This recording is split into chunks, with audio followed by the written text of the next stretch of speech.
And part of being smart is simply knowing how to read and to take time and be patient with text, even though the text may not be very interesting. It may have a lot of footnotes.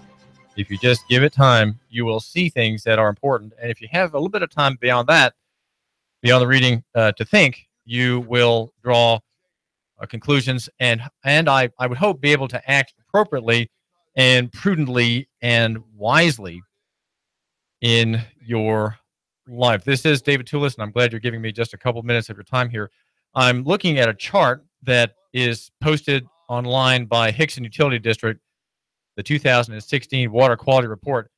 And the first line is chlorine. It's a contaminant, and it's put into the water. It does not cause a violation, and it's described as a drinking water disinfectant. Now, there's not a lot of conflict right now about chlorine in the water. If you are a swimmer in the summertime, you will come out of the waves reeking of it, and probably should take a shower in the men's room when you're done, because you don't want to come home smelling like chlorine. It's in the water that you drink, probably in quantities much less than that in which you would find in a swimming pool. In the HUD Water Quality Report, the second line, there's fluoride. Now, the question is, column 1, violation, yes or no? The answer is no. And the level found is 0.665 parts per million, less than 1 part per million, in other words, from a sample of 2016. What really strikes me, and doesn't take perhaps a lot of discernment to be to raise one's eyebrow at the Hickson Utility District Water Report, is this: the typical source of contamination is erosion of natural deposits, and also it goes on to say, after a semicolon, water additive that promotes strong teeth, discharge from fertilizer and aluminum factories. I'm holding it up here for you, my viewer on YouTube. You can see it there. Formerly my newsprint ink stained fingertips, holding up a printout with a couple of big parentheses around that body of type, and a large line in a very fat Sharpie marker, the kind I use in the morning to make myself marks that I can quickly see at a glance what I need to look at or to read for your benefit here on the David Tulis Show.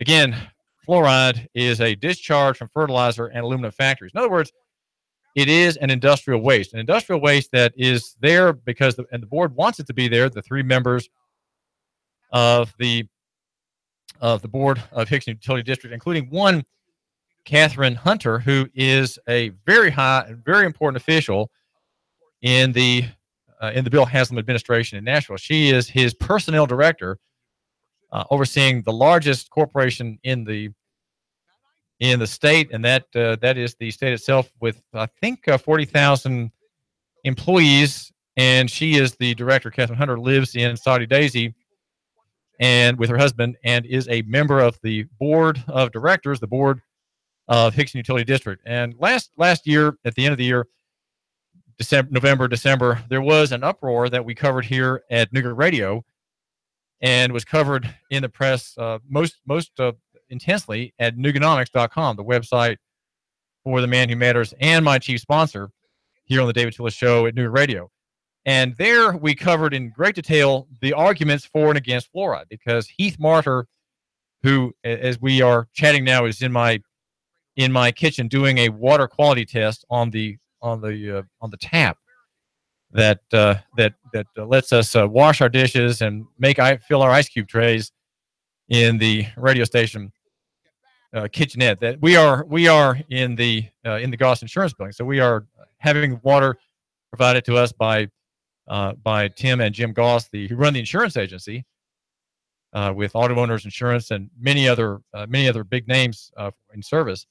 And the water that they pay for, we have as part of our rent here in Hickson, and we are having this water coming into the tap. Clean our dishes with it. We drink from it.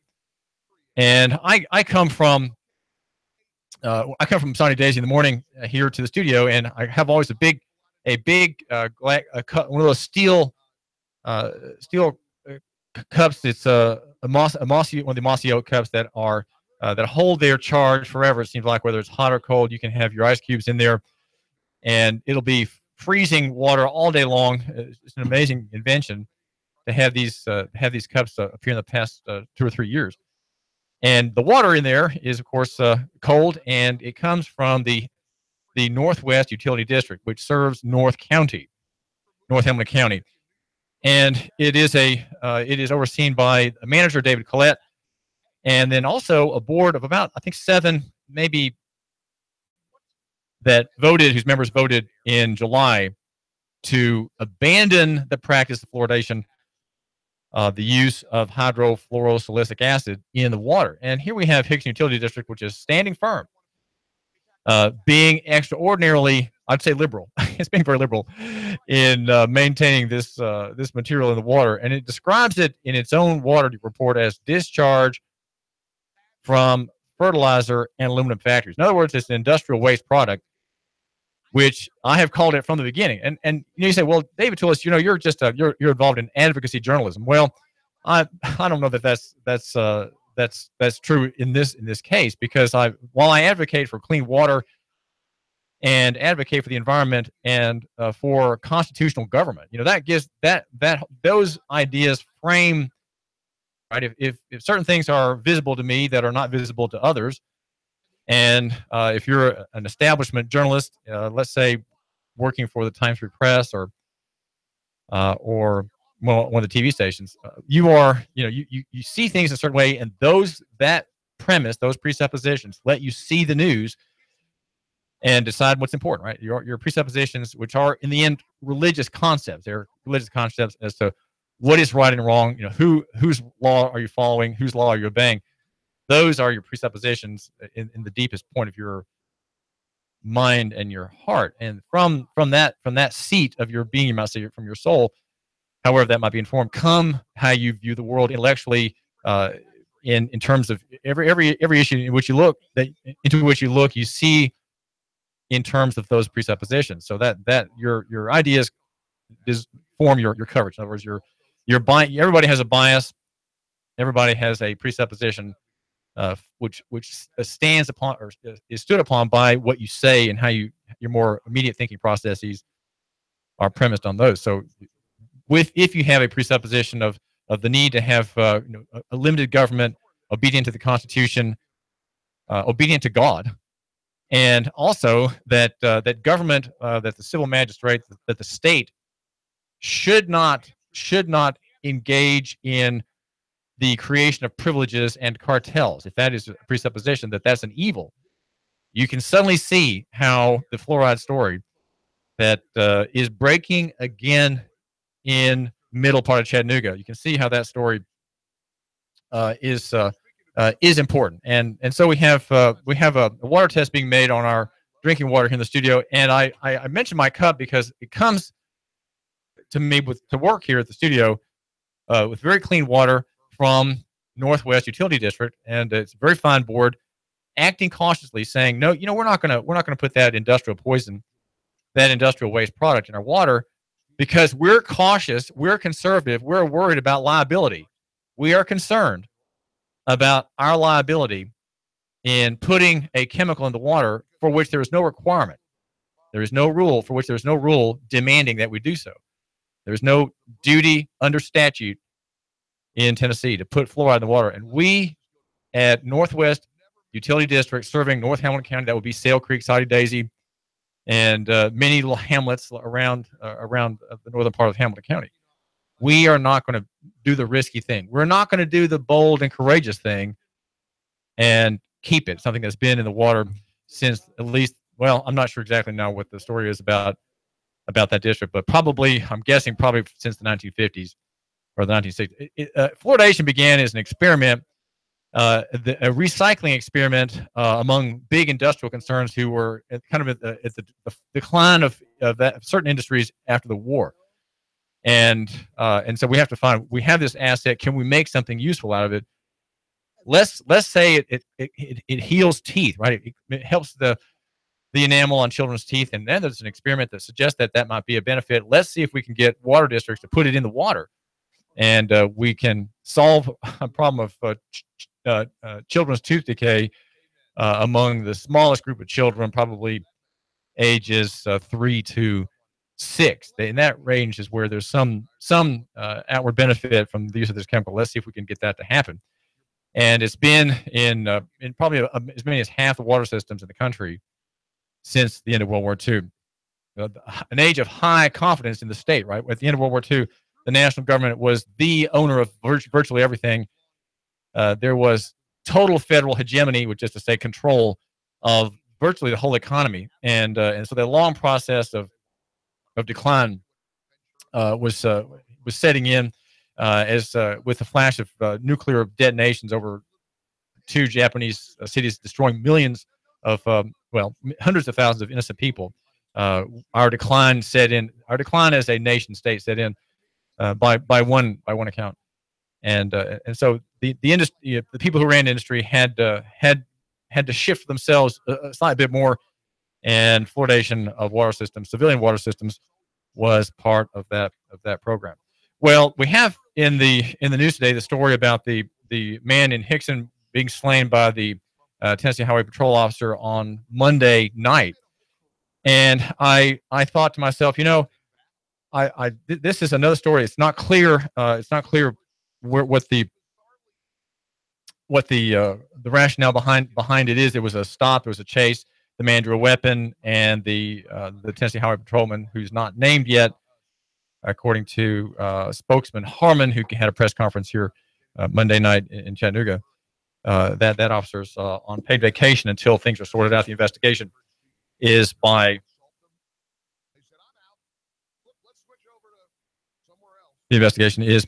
Hamilton County Sheriff's Department and overseen by the state's prosecutor, right? The prosecutor, Neil Pinkston, overseeing that. And I said to myself, I'm working on another story that's related to that, and that is the whole question about probable cause. I've mentioned to you a couple of times how in the basic analysis of what is an arrest, it's about a 25-page, actually goes for about 30 pages in Tennessee jurisprudence, and it cites a couple of cases that I'd cited them from the notes, Tennessee State versus Garcia, 2003, and State versus Raspberry, 1982. And the point that those citations make on the very first page of what is an arrest is this: that whenever an officer restrains the freedom of a person to walk away, he has seized that person. And that touches on the use of cars and trucks, and that's what happened here in the slaying, in the sixth slaying. If we are to read Emmett Geenap's story in the Times Free Press this morning, it is the sixth killing by a state actor in Hamilton County this year. And the officer, of course, is a highway patrolman who has certain jurisdiction and serves the governor. A highway patrolman serves the governor directly. He is part of you might say he's effectively the state police officer. And the two cases are State versus Raspberry, 1982, and then a more recent one, 2003, State versus Garcia. And what I want to get out from this is what exactly authorizes a stop. What is probable cause? The longer of the two is Garcia. He was a man from the West and was an immigrant. And the Mickey Barker, our local attorney who became a Supreme Court judge, and then the Chief Justice in the Tennessee High Court, wrote the opinion that threw out the case against him. And Officer Cole, a woman who was in uniform, led the case against this man. And the question was, could the evidence, 20 kilos of methamphetamine, be excluded from the matter on account of the stop having been lawless, a lawless stop outside of probable cause? And the question is always this: what about you? I'm thinking about you, my listener. How can we talk about these things in a way that benefits you? In the Hickson slaying, the man is said not to have had a tag on his car, that being probable cause. Now there is another question there: how it's automatically assumed that people who are traveling are criminals. In other words, you're a criminal if you're traveling without being in commerce. The tag implies a connection with commerce in some fashion. And the police are trained to arrest and stop anybody who's traveling in a car or truck, but who's not involved in commerce and does not display the sign of having gone into commerce by application and declaration. When you apply for a driver's license or a tag, you are declaring effectively that you are a carrier for hire, that you are involved in commerce, and you are for hire, taking people and goods from one point to another. And so the man who was slain caught the attention of the officer, not yet named, who assumed that this man was a criminal. And in fact, he had been involved with commerce personally, and had a driver's license that was had been revoked. In other words, he had been violated the rules in some form, in some way, that are rules for drivers. A driver is a user of a car or truck who's involved in commerce, and who is an operator. Those are, again, commercial terms.